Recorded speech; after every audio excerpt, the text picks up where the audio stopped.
It was a quiet Saturday afternoon at Benny's Diner in Springfield, Ohio, when the world turned upside down. My son, Ethan, just 12 years old, had won his first soccer game. The pride in his eyes was worth every early morning practice. But what started as a celebration ended in a moment that still haunts me, a moment where I crossed a line I never thought I would. A woman named Deborah attacked my boy, and I made her pay in a way that left the whole diner speechless. The cops didn't arrest me. Want to know why? Let me take you back to that day. The sun was low, casting golden rays through the diner's big windows. Ethan and I had our routine. After a game, we'd head to Benny's for burgers and shakes. It was our place, a slice of small-town America with red vinyl booths and the smell of fries in the air. Ethan clutched his plastic trophy, a cheap thing that meant the world to him. He'd scored the winning goal, and his grin was brighter than the neon sign outside. I parked our old pickup in the lot, and we settled into our usual spot by the window. Ethan ordered his favorite, a double cheeseburger, no onions, and a strawberry shake. He was buzzing, pulling out his cracked phone to FaceTime his mom, Lisa, who was working a double shift at the hospital. "Mom, look at this," he said, holding up the trophy. His voice was loud, full of life. I leaned back, savoring the moment, watching my boy shine. Then I heard it, the sharp clack of heels on linoleum, like a warning shot. A woman strode in, her presence sucking the warmth from the room. She was tall, maybe late 50s, with a tight bun of dyed auburn hair and a navy pantsuit that screamed boardroom, not diner. Her perfume was overpowering, like roses soaked in nail polish.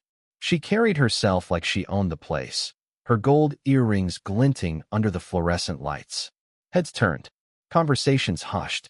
Even the jukebox seemed to skip a beat. I felt a prickle at the back of my neck, the kind you get when trouble's coming. She marched past our booth, her eyes scanning the room like a hawk. Ethan was still talking to his mom, oblivious, his laughter filling the space. Then she stopped.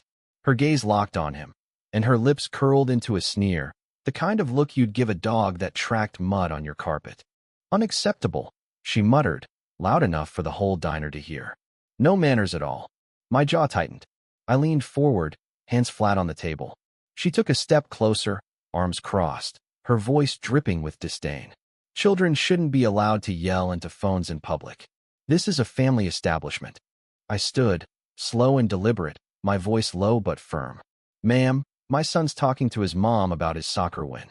If it bothers you, there's plenty of other tables." She didn't back down.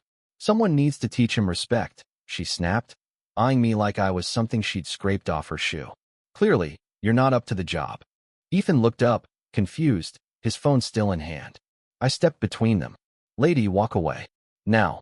She scoffed, her eyes narrowing. "I'll do more than that."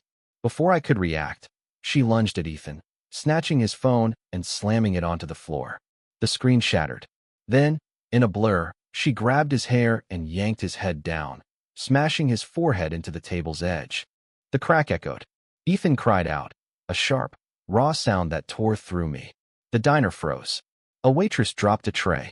A man at the counter gasped. Deborah stood there, smug, like she'd just won a prize. "Maybe now he'll learn," she hissed. Something snapped inside me. My chair screeched as I shoved it back. "You touch my son again," I growled, "and you'll wish you hadn't." She smirked. "Someone had to discipline him. You're obviously too weak." That was it. The fuse lit, and there was no stopping the explosion. I grabbed her wrist, twisting until she yelped. Her gold bracelet snapped, clattering to the floor. "You don't get to touch my boy," I said, my voice shaking with rage. Ethan was trembling, clutching his head, a thin line of blood trickling down his temple. The sight of it fueled me. I yanked Deborah's arm, dragging her toward the counter. She shrieked, her heels scraping the floor, but I didn't care. The waitress shouted, "Sir, you can't."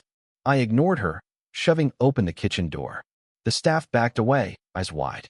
I scanned the space, grills sizzling, a stack of buns, and there the fry warmer, its metal surface glowing with heat.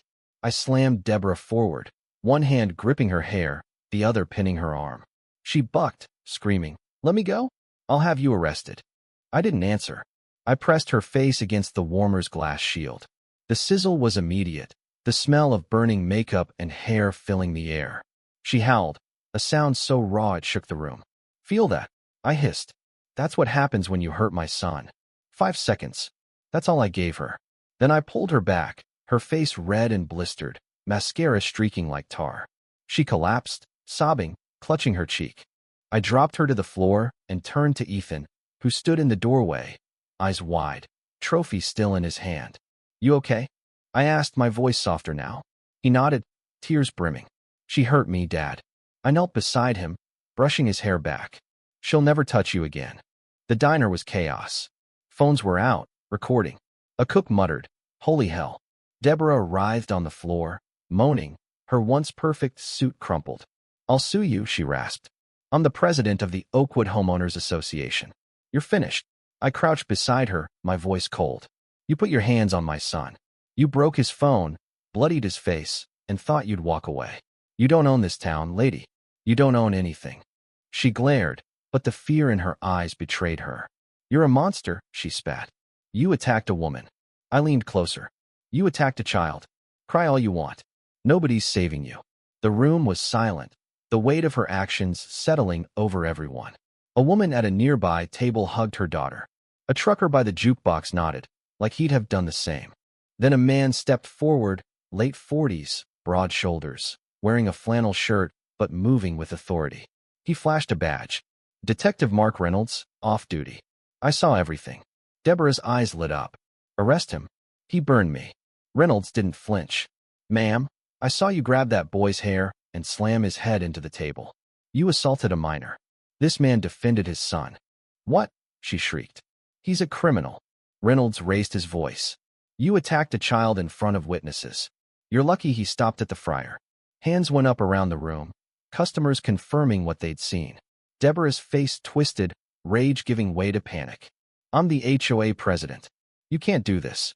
Reynolds didn't blink. Hands behind your back.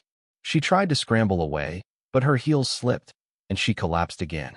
The cuffs clicked shut, and her screams faded as two uniformed officers hauled her out. The diner exhaled, the tension breaking like a snapped wire. I turned to Ethan, who looked smaller, his trophy hanging crooked. Dad, am I in trouble? He asked, his voice barely a whisper. I knelt again, my heart aching. No, buddy. You did nothing wrong. He looked down. She said I was loud. That we don't belong here. I cupped his face. You're my son. You belong anywhere you want. And nobody gets to hurt you. We drove home in silence, Ethan cradling his broken phone. At home, I cleaned his cut, shallow but angry. He ate half a sandwich, then curled up on the couch. By evening, the video was everywhere, posted on X, picked up by local news, then national outlets. Headlines screamed, HOA tyrant attacks boy over phone call, father fights back. Some called me a hero, others a vigilante. The footage was clear, Deborah's attack, my response, her smugness melting into terror. Deborah faced charges, assault on a minor, public endangerment, disorderly conduct. Her HOA board ousted her, her reputation in Oakwood shattered. Benny sent a letter apologies, gift cards, even free burgers for a year. I didn't care about that. What mattered was Ethan. 2 days later, he held up his scratched trophy and asked, Can we go back to Benny's? I smiled. Yeah, kid. We can. That day wasn't Deborah's. It was Ethan's, and mine as a father who'd stand between him and any fire. It was a promise that no bully, no title, no self-proclaimed queen could harm my boy without facing consequences. Strength isn't about who's loudest or cruelest. It's about who stands up when it counts. What do you think? Was I right to do what I did, or did I go too far? Have you ever faced a bully who thought they were untouchable? Share your thoughts in the comments. Tell me where you stand on violence, justice, and standing up to injustice. Your story might inspire someone else to act. Hit the like button if this moved you, and subscribe for more stories that hit hard and leave you thinking.